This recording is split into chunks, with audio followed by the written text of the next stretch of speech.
Cinema industry వైపు వెళ్ళాలనుకుంటున్నారా? మీకు మేమున్నాం. వెంటనే కాల్ చేయండి. దేశ రాజకీయాల్లో పశ్చిమ బెంగాల్ అత్యంత కీలక పాత్ర పోషిస్తుంది. అత్యధిక కాలం వామపక్ష పార్టీల చేతుల్లో ఉండి ఆ తర్వాత మమతా బెనర్జీ ఆధిక్యంలో ముఖ్యమంత్రిగా 3 పర్యాయాలు నిరాటంకంగా కొనసాగించి అనేక అరాచకాలకు, శాంతి భద్రతల విఘాతానికి, అవినీతికి, ప్రత్యర్థులపైన మారణ హోమాలకు దిగిన మమతా బెనర్జీతో విసిగెందిన ప్రజలకు ప్రత్యామ్నాయం చూపించే పార్టీల కోసం వెతుకుతున్న తరుణంలో భారతీయ జనతా పార్టీ ఆ భరోసాను ఇవ్వడంతో ఓటర్లు ఎప్పుడూ లేనంత ఒక్కసారిగా 92% ప్రజలు ఓట్ల పోలింగ్ బూత్లకు వచ్చి తమ తుది తీర్పునిచ్చి మమతా బెనర్జీకి ఎదురుదెబ్బ తగిలే విధంగా తమ తుది తీర్పును ఇచ్చారు. మమతా బెనర్జీ ఓడిపోవడం కాదు, అతి ఘోరంగా విఫలమవ్వడం, భారతీయ జనతా పార్టీ అతి బలంగా అతిపెద్ద పార్టీగా అవతరించడం దేశ రాజకీయాలను ఒక పెను సంచలనం. వామపక్ష భావజాలంతో దేశ రాజకీయాలలో అత్యంత ప్రభావాన్ని చూపిన పశ్చిమ బెంగాల్ రాష్ట్రం ఈరోజు దేశంలో ఏ రాష్ట్రంలో కూడా కమ్యూనిస్టులు అధికారం లేని పరిస్థితి నెలకొనడం కూడా మనం గమనిస్తూ ఉన్నాం. ఏది ఏమైనా భారతీయ జనతా పార్టీ కార్యకర్తలు చేసిన క్షేత్రీయ స్థాయిలో వారి పట్టు, ప్రయత్నం, ఆ అంతటి ఫోకస్, జాతీయవాదులు తీసుకున్న నిర్ణయాలు, జాతీయవాదుల మద్దతుతో భారతీయ జనతా పార్టీ విజయ దూదుంబది మోగించింది.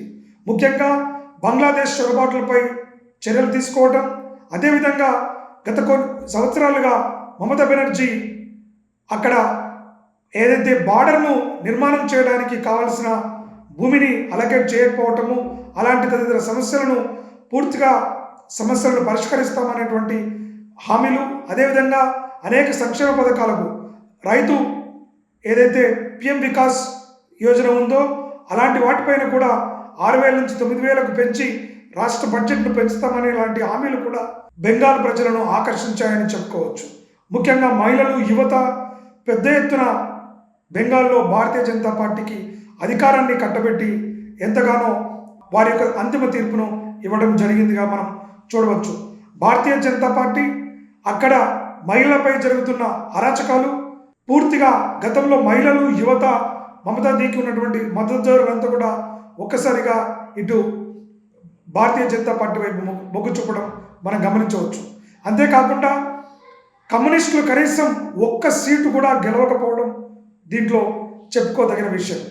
ఇవాళ వామపక్షవాదం కోసం ఆపరేషన్ కగారుతో చేసినటువంటిది కావచ్చు, SIR సర్తో చేసినటువంటి కావచ్చు, అనేక మంది డూప్లికేట్ ఓట్స్ను మ్యానిపులేటివ్గా చేస్తున్న ఓట్లను ఎలక్షన్ కమిషన్ కూడా అత్యంత పకడ్బందీగా, అత్యంత పటిష్టంగా ఇటు కేంద్ర బలగాల సహాయము, శాంతి భద్రతలను పూర్తిగా తమ అదుపులో పెట్టుకొని చాలా పీస్ఫుల్గా ఎలక్షన్లు జరపడంతో ఇవాళ పక్షపాతం లేనటువంటి ఫలితాలతో దేశమంతా కూడా గర్విస్తూ ఉంది ఎలక్షన్ కమిషన్ను చూసి. కాబట్టి ఇవాళ పశ్చిమ బెంగాల్లో బీజేపీ ప్రభుత్వం అధికారం చేపట్టడం లాంఛనమే కానుంది. ఇక ఏ విధంగా పశ్చిమ బెంగాల్లో పారిశ్రామిక రంగాలు అభివృద్ధి చెందుతాయి, రాష్ట్రాన్ని ఏ విధంగా ఆర్థికంగా పరిపుష్టిని చేసి బెంగాల్ ప్రజల మన్ననలు పొందగలుగుతారు, ప్రజల ఓట్లయితే ఆకర్షించగలుగుతారు, కానీ పనులతో కూడా అదే హామీలు ఇచ్చిన పనులను కూడా వారు ఆచరణలో పెట్టగలిగినప్పుడే అధికారం సుస్థిరం అవుతుంది. దేశ రాజకీయాలకు ఒక దిక్సూచిగా బెంగాల్ రాజకీయం మారనుంది. ముఖ్యంగా దక్షిణ భారత రాజకీయాలకు కూడా ఇది ఒక కొత్త ఉత్సాహాన్ని ఇవ్వడానికి ఆస్కారం ఏర్పడుతోంది. దేశ రాజకీయాల్లో తమిళనాడు కీలక పాత్ర పోషిస్తుంది. గత కొన్ని దశాబ్దాలుగా ఏఐడిఎంకే నేతృత్వంలో అధికార మార్పిడి జరిగి ప్రజలు ఆశించిన స్థాయిలో మెరుగైన ఫలితాలను చూడకపోవడంతో ప్రత్యామ్నాయం కోసం ఎదురు చూస్తున్న సమయంలో విజయ్ దళపతి టీవీకే పార్టీ రూపంలో ప్రజల ముందుకు వచ్చి నేడు అనూహ్య రీతిలో అతి తక్కువ సమయంలో 24 నెలల్లోపే మొదటిసారి ఎన్నికల్లో పాల్గొని ఇంత భారీ విజయాన్ని సాధించడం అనేక మందిని ఆశ్చర్యచకితులను చేసింది. అతి తక్కువ మంది మాత్రమే ఈ విజయాన్ని అంచనా వేయగలిగారు.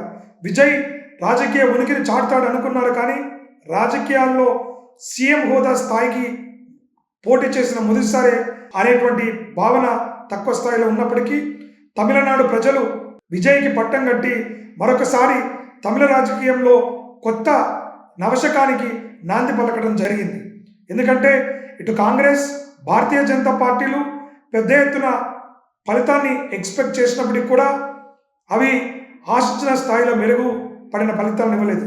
ముఖ్యంగా తమిళనాడులో అన్నమలై నాయకత్వంలో భారతీయ జనతా పార్టీ అత్యంత మెరుగైన స్థానాన్ని సాధిస్తాయని, తమిళనాడు రాజకీయాలను శాసించే స్థాయికి అన్నమలై ఎదుగుతాడనుకున్నప్పటికీ కూడా అక్కడ ఉన్నటువంటి సీనియర్ నాయకులు భారతీయ జనతా పార్టీలో అనేక రకాల అడ్డంకులు క్రియేట్ చేయడంతో, కనీసం తమిళ రాజకీయాల్లో పోటీ చేయకపోవడంతో కొంత తమిళనాడు కూడా భారతీయ జనతా పార్టీ వైపు మొగ్గు చూపిన యువత, మహిళలు కూడా ఇటు టీవీకేకు ఓటు బ్యాంకుగా మారినట్టుగా కనబడతా ఉంది. ఏది ఏమైనా తమిళనాట విజయ్ యొక్క విజయం చారిత్రకమైనటువంటిది.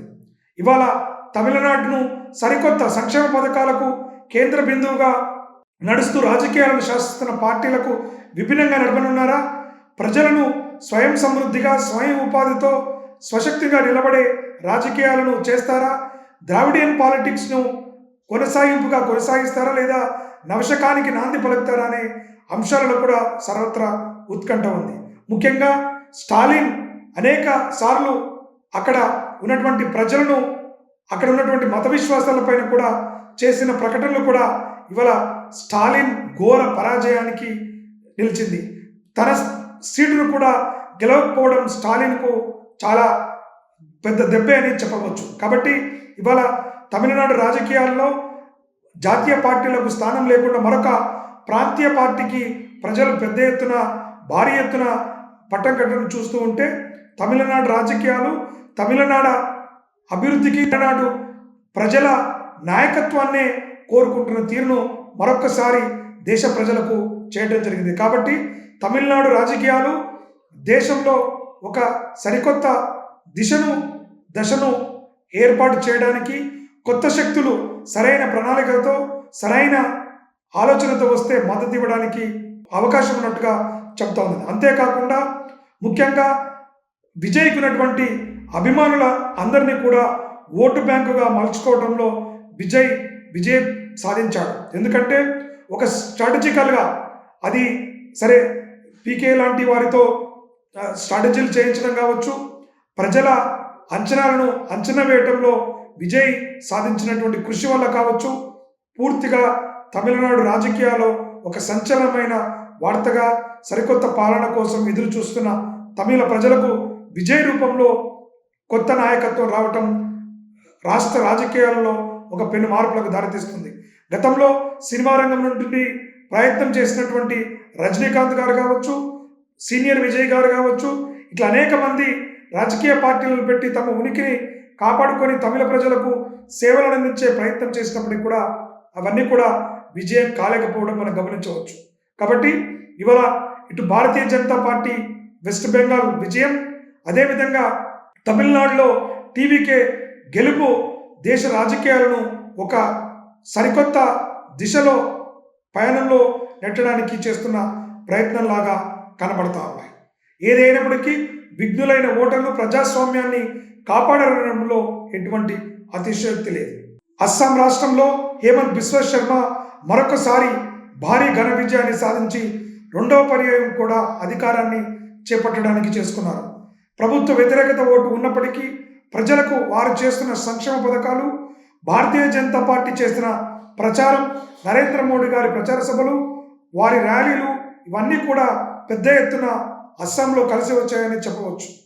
అస్సాంలో ప్రజలకు కూడా ఎంతో కాలంగా అక్కడ ఆర్థిక ప్రగతికి నోచుకొని అటువంటి రాష్ట్రానికి రైల్వే ట్రాక్లు కావచ్చు, అదేవిధంగా అక్కడ అవస్థాపన సౌకర్యాల విషయంలో కేంద్ర ప్రభుత్వం పెద్ద ఎత్తున ప్రాజెక్టులు చేపట్టి అక్కడ రవాణా రోడ్డు నిర్మాణాలను పెద్ద ఎత్తున ప్రోత్సహించడం కావచ్చు, అక్కడ నిర్మాణాలు చేపట్టడంతో అస్సాం ప్రజలు భారతీయ జనతా పార్టీకి రెండవసారి అధికారాన్ని కట్టబెట్టి ప్రజలు భారతీయ జనతా పార్టీ పైన మరింత బాధ్యతను పెంచినట్టుగా భావించవచ్చు.